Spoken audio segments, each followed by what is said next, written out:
давоми 27 сол мешавад ки ҷумҳурии тоҷикистон дар фазои соҳиби истиқлолӣ умр ба сар бурдаву ҳамарӯза баробар бо давру замон пеш меравад. маҳз ба шарофати истиқлолияти давлатии кишвар ба арзишҳои миллӣ арҷ гузошта шудаву тоҷикистони соҳиби истиқлол дар арсаи ҷаҳонӣ ҳамчун мамлакати соҳибтамаддун ва кӯҳанбунёд шинохта шудааст. имрӯзҳо халқи тоҷик дар иттиҳоду ҳамбастагӣ умр ба сар бурдаву бо сиёсати кунунии ҳукумати ҷумҳурӣ ҳамовозу ҳаммаром мебошанд. кулли мардуми сарбаланди кишвар тамоми пешрафту шукуфоӣ ва амну суботи ҷомеаро аз талошу заҳматҳои асосгузори сулҳу ваҳдати миллӣ пешвои миллат президенти ҷумҳурии тоҷикистон муҳтарам эмомалӣ раҳмон медонанд.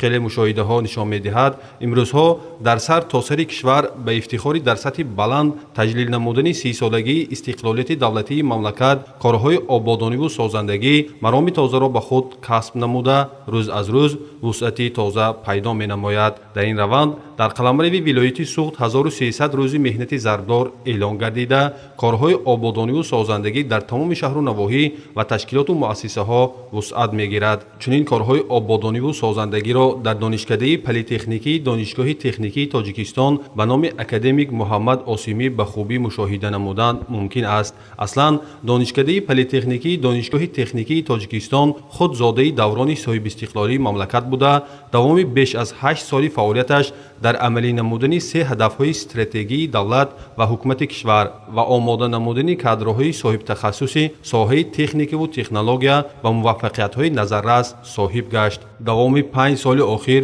пояи моддии техникии таълимгоҳ боз ҳам мустаҳкам гардида бинои нави таълимӣ барои беш аз 500 ҷой сохта мавриди истифода қарор гирифт. таи ин солҳо ҳамаи биноҳои донишкада силсила ба силсила таъмиру навсозӣ шуда бо таҷҳизотҳои муосири техникӣ ҷиҳозонида шуданд.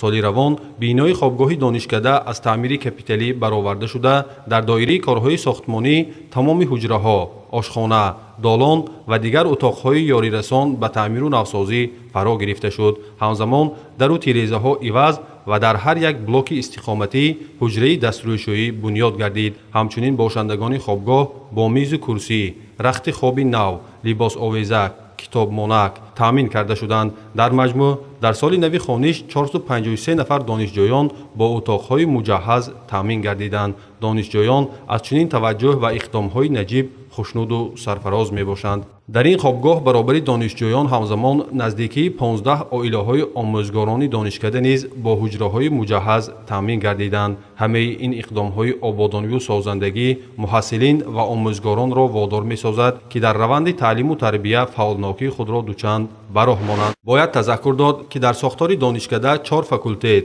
14 кафедра 4 марказ ва 8 шӯъба амал менамояд. дар донишкада ба миқдори умумии 157 синфхонаҳои таълимӣ 23 озмоишгоҳҳои таълиму таҳқиқотӣ 26 синфхонаи компютерӣ 4 синфхонаи лингафонӣ 2 толори варзишӣ 4 майдончаи варзишӣ 4 технопаркҳо 3 толори маҷлисӣ 3 китобхона 3 қироатхона мавҷуд аст. бо мақсади боз ҳам баланд бардоштани сатҳу сифати таълиму тарбия ва фароҳам овардани шароити мусоиди тадрис барои муҳассилин дар факултаи муҳандисӣ технологӣ 6 озмоишгоҳ сенсорӣ хӯрока микробиологӣ агротехнологӣ назорати сифат таҳлили физикиву кимиёвии маводи хӯрока фаъолият дошта он бо тамоми лавозимоти зарурии муосир таъмин аст. илова бар ин дар ин факулта мутахассисони соҳаи дизайн ва меъморӣ омода карда мешаванд ки ҷомеа ба он эҳтиёҷи бештар дорад. маҷмаи озмоишгоҳҳои факултет ба пуррагии вазифаи худро барои гузаронидани озмоишҳои ҳам таълимиву ҳам илмӣ таҳқиқотӣ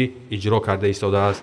имрӯзҳо дар ин озмоишгоҳҳо баҳри донишандозии муҳассилин тамоми имконот фароҳам оварда шуда донишҷӯён дар амал донишу малакаи андӯхтаи худро сайқал медиҳанд. фароҳам овардани чунин шароити арзандаи таҳсил ва омодасозии мутахассисони варзида заминаи воқеӣ мегузорад. ҳамчунин дар факултаи информатика ва энергетика низ озмоишгоҳҳои фаннӣ бо тамоми таҷҳизоту лавозимоти зарурӣ муҷаҳҳаз гардонида шуда аёниятҳои дарсӣ фароҳам омадааст. факултаи мазкур асосан мутахассисони соҳаи телекоммуникатсия барномасозӣ ва энергетикаро омода месозад ки минбаъд онҳо баҳри пешрафти соҳа дар кишвар кору фаъолият мебаранд. донишҷӯён баробари гирифтани таълим ҳамзамон дар озмоишгоҳҳои муҷаҳҳази фаннӣ дониши назариявии худро сайқал медиҳанд ки ин дар оянда بهر پیشبرد فعالیت کسبی آنها مساعدت فعال میکند. مورد به ذکر است که آموزگاران جوان همین فاکولته سال گذشته در آزمون‌های شهری و ولایتی بهترین آزمون لایحه اینواتسیونی و برنامه‌ساز بهترین در مقیاس ولایت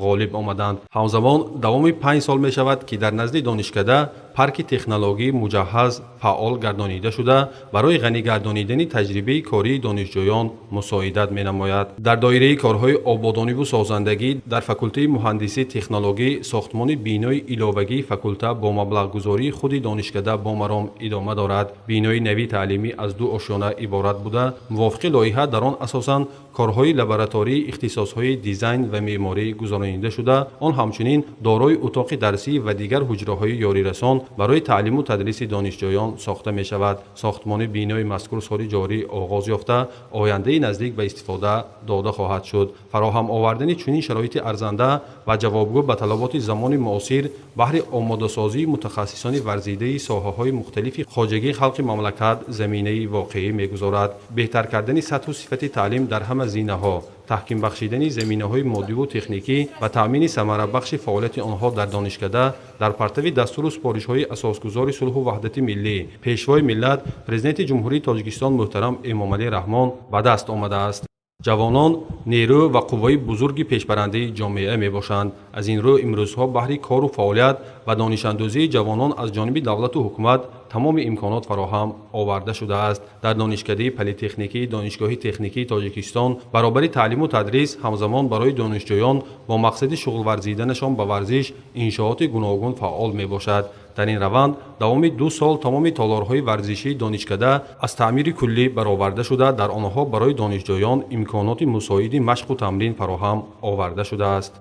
اینچنین در نزد بینای اساسی دانشکده با مقصد عملی نمودن دستور و هدایت‌های وزارت معارف و علم کشور میدان خرد فوتبال از نوسازی و مورد بهره برداری قرار گرفته است. اینجا فارغ از کار و تحصیل هم استادان و هم دانشجویان به بازی فوتبال مشغول می‌شوند. تالار برهوای ورزشی در فاکولته مهندسی اقتصادی باشد برای برگزاری مسابقه‌های مختلف ورزشی از قبیل والیبال و بسکتبال موافق است و در آن منتظم مسابقه‌های گوناگون ورزشی تشکیل و برگزار کرده می شود. جامعه آموزگاران و محصلین دانشکده برای آبادی و شکوفایی کشور همه سرجم گردیده در پیاده ساختن هدفهای سازنده و بنیادکاری سرور خیراتپیشه تاجیکان با عزم و اراده قوی کوشش به خرج می دهند.